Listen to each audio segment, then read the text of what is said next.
So I was planning to do a typical gameplay video, but for some reason, last night, my mic sounded like this. There we go. So instead, let's talk about Scum. Scum is an open-world survival game currently in early access. It's aimed squarely at the market DayZ helped create, and in my opinion, is on track to become the prime example of the genre. For this video, I'm going to gloss over some of the non-core elements that need, and will likely receive, lots of work, like how difficult it is to find specific servers and join on friends. And instead, we're going to talk about the gameplay itself. Upon joining a server, the first thing you do is create a character. To do this, there's a triangle with points labeled muscular, thin, and fat. Dragging a point around the triangle affects your attributes, which are strength, constitution, dexterity, and intelligence. Don't worry, this isn't an RPG, it's just that these RPG-style attributes coincide well with your character's strengths and weaknesses. The visual customization is pretty limited at the moment. You have 4 character faces: Putin, Putin's cousin, Putin's younger brother, and generic inclusive black person, as well as a few options for tattoos. This is highly likely to get expanded, but for now, that's all you get. There's obviously a lot more to be added here. The next step translates your attributes into skill points, which you can spend on different skills in each category. Most of the skills are locked, so there isn't much to choose from. I'd like to go more in depth with character customization, but we'll wait until at least most or all of them are in the game, and I can learn what they actually do first. When you're done, you're given a rap sheet and dropped somewhere along the border of the game world. Starting out is a lot like any other survival game at the moment. You spawn with nothing but the clothes on your back, which you'll immediately take off of your back and destroy. Search the ground for small rocks, then craft a stone knife. You don't have to pick up the rocks to craft the knife, which is nice, they just have to be in the immediate vicinity. The crafting screen is pretty straightforward, but we'll go into that in more detail in a later video. Once you have the knife, you can use it to cut your clothes into the materials you need to make a backpack. Just like that, you've tripled your storage capacity. Next, you'll want some weapons, so find a bush and cut off some branches to turn into improvised spears. Now, you're ready to set out. You'll be pretty hungry though, so you might want to look around for mushrooms on the forest floor. We'll get into more detail about metabolism and hunger in a future video, but the first thing you need to know is that you should not eat past 100% stomach volume, or you'll vomit and waste a lot of the food that you've eaten before it gets to the point where it benefits you. Scattered across the game world and gathered in numbers around higher-tiered loot areas, you'll find zombie-like creatures called puppets. These are your first sources of loot, and one-on-one they're easy to dispatch, especially using the spears we improvised earlier. You're going to want to find one and throw the spears at them to take it out. If you take any damage during the fight, you'll open up your inventory and right-click on a rag, and if you see patch wounds, you'll want to do that immediately. Searching a body will drop everything it has on the ground, and you can go through everything through the inventory screen. Don't use this creature's clothes for bandages though, they'll give you an infection.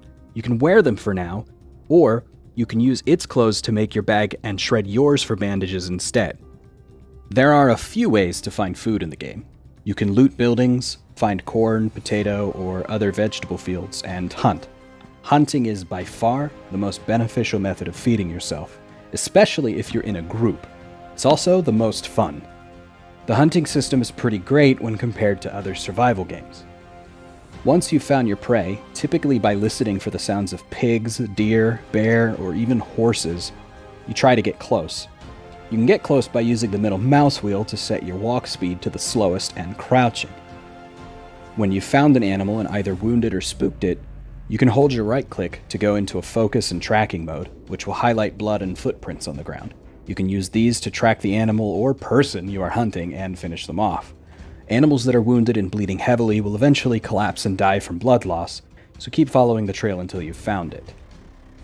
You'll need a knife or other bladed instrument to harvest an animal, so if your stone knife has been destroyed from use or lost, craft another one if you don't have anything else to use. Then you can start cutting into the carcass. First, you'll have to skin it, and then you'll take a second action to cut it into major pieces, then another action on each of those pieces to cut them into steaks. Once you've got some steaks, you can easily craft a fire. You will need matches, a lighter, or flint and steel to light it, so you'll have to do some light looting to find these items. Once you have a fire, you can use 3 steaks and another stick to make a skewer, which you can cook on the fire and eat. Right now, I don't think you can remove the meat from the skewer and take it with you, so eat your fill. You can also craft and cook an extra skewer and carry it in your hands when you leave, though you'll drop it every time you take an action that requires the use of your hands. Okay, before we go any further, we need to address the elephant in the room, because it is important. You have a colon volume and a bladder volume, and to empty those, you need to do the needful. Holding tab will open the player menu wheel. Here you can urinate, defecate, and vomit in case you've eaten something gnarly. There's an animation, and while it might disturb some, it isn't explicit. You won't have to worry about someone walking in and seeing your character whip it out in the middle of the woods. Once you've selected one of these actions, you cannot interrupt it, so make sure you're somewhere safe. And keep an eye on this. If you let this go too long, your character won't be able to hold it any longer, and it will interrupt you to take care of business. This can and will happen in the middle of a firefight, or when you're dashing across a field to try to find cover while avoiding detection by in-game patrols. You can get diarrhea, which will cause you to suddenly need to take a number 2 without warning. Keep this in mind if you're planning to sneak into a military base. Surviving in Scum is much like any other survival game, and searching for supplies is part of that. Scattered across the map are towns, bases, and single farmsteads you can search for loot. Most closed containers can be searched, and towns typically have clothes and crafting supplies.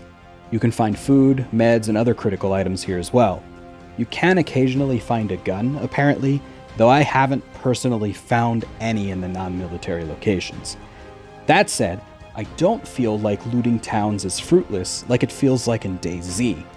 Here, I find at least something in almost every building, whether it's scrap material, clothing, or some other piece of equipment somebody is going to need at some point. It's a pretty satisfying experience, honestly. The problem right now, though, is that there's little point in visiting towns. You can't yet fortify buildings, which is a planned feature I am very much looking forward to, and the best gear is found at military bases like the airfield. Military bases are where you'll find the biggest backpack and most of the items and accessories for the firearms in the game. And right now, at least, it's too easy to get. These locations not only have the highest concentration of puppets, but are also patrolled by the game's most dangerous AI, the Guardian mechs. These guys can kill you in one good shot and are not to be trifled with. They can see you from far off and give very limited warning before firing.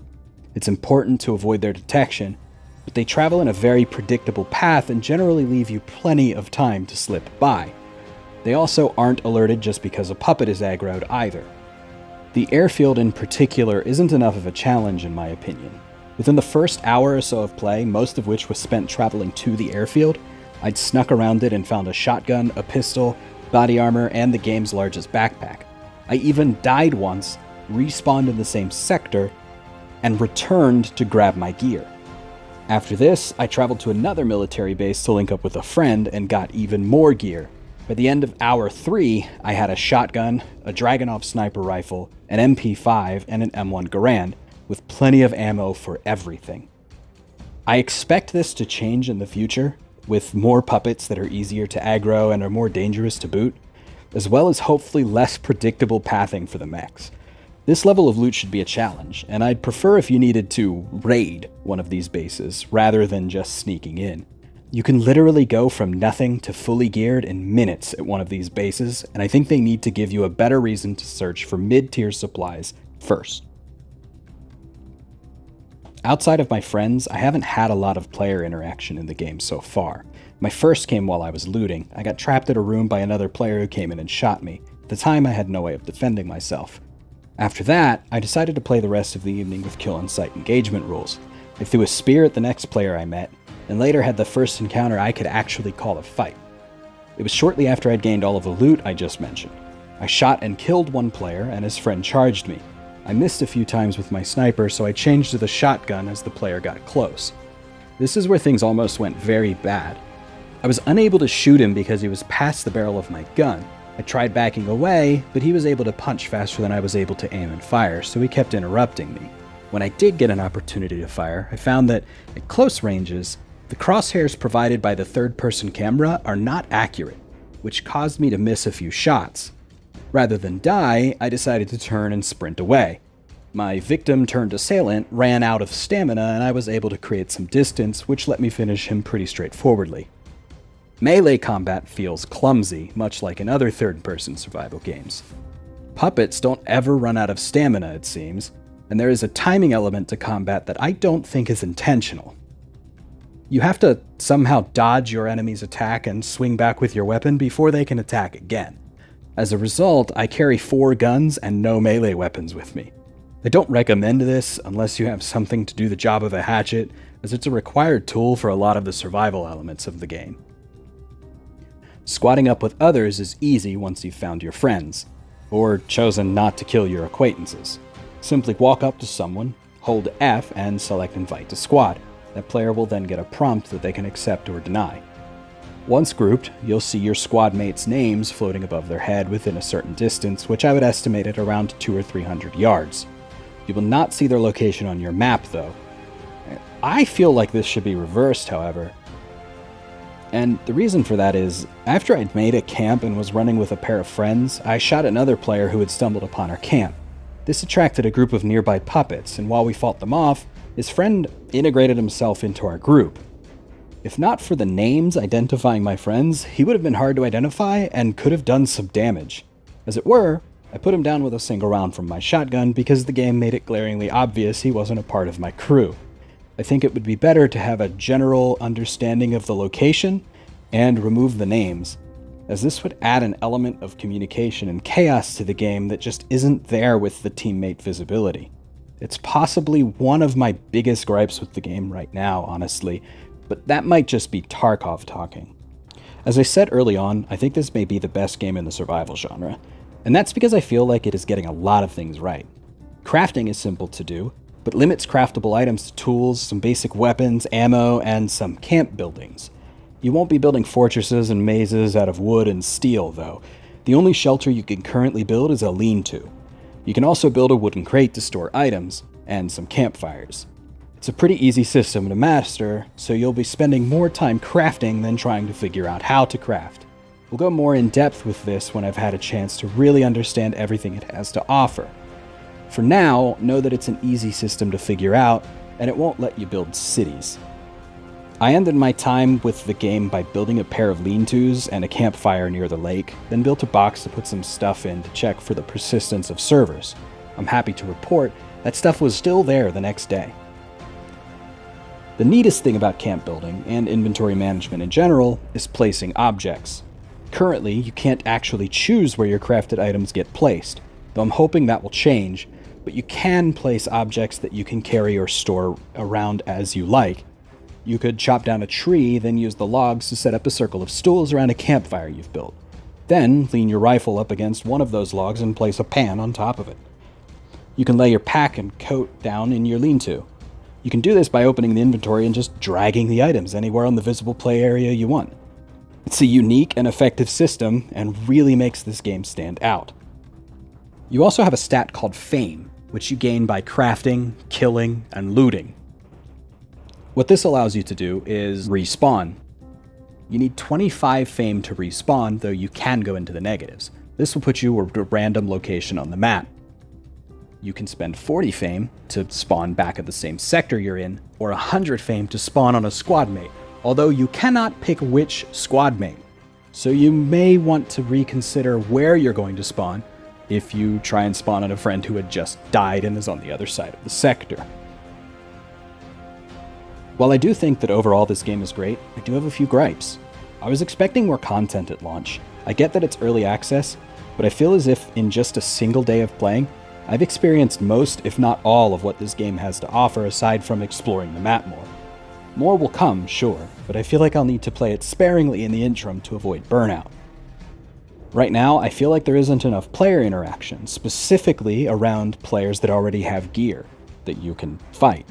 I had a few moments where I got into combat, but it was always when players were trying to get into a military base, so the gear disparity was virtually insurmountable. This is a main reason I'd like there to be more reason to already have some guns before getting to the high-end loot areas.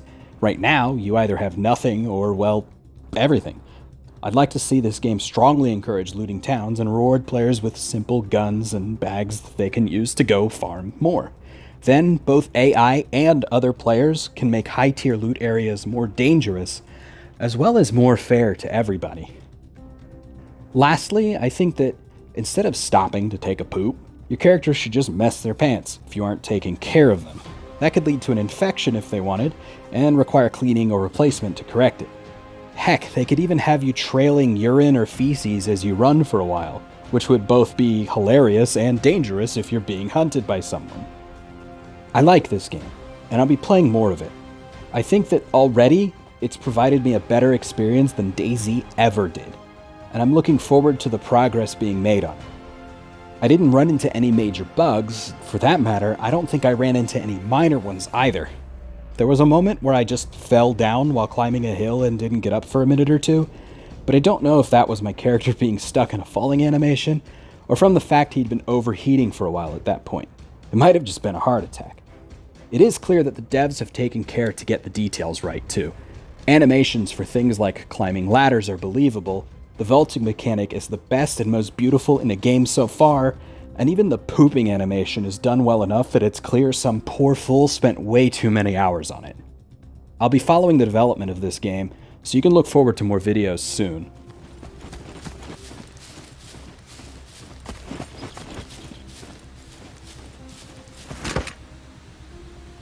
I just fell down. Are you dead? I don't think so. Dude isn't getting back up again. Nice.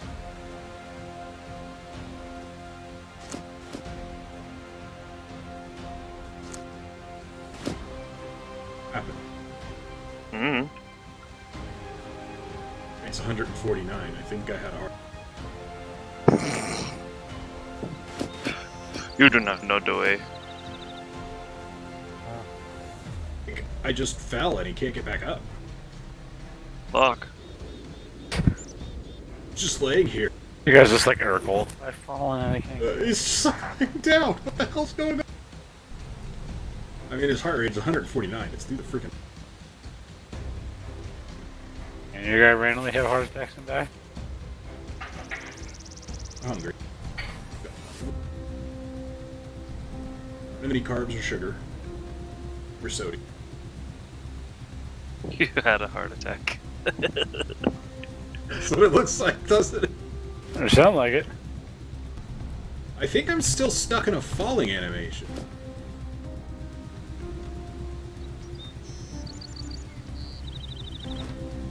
Oh, I'm back up.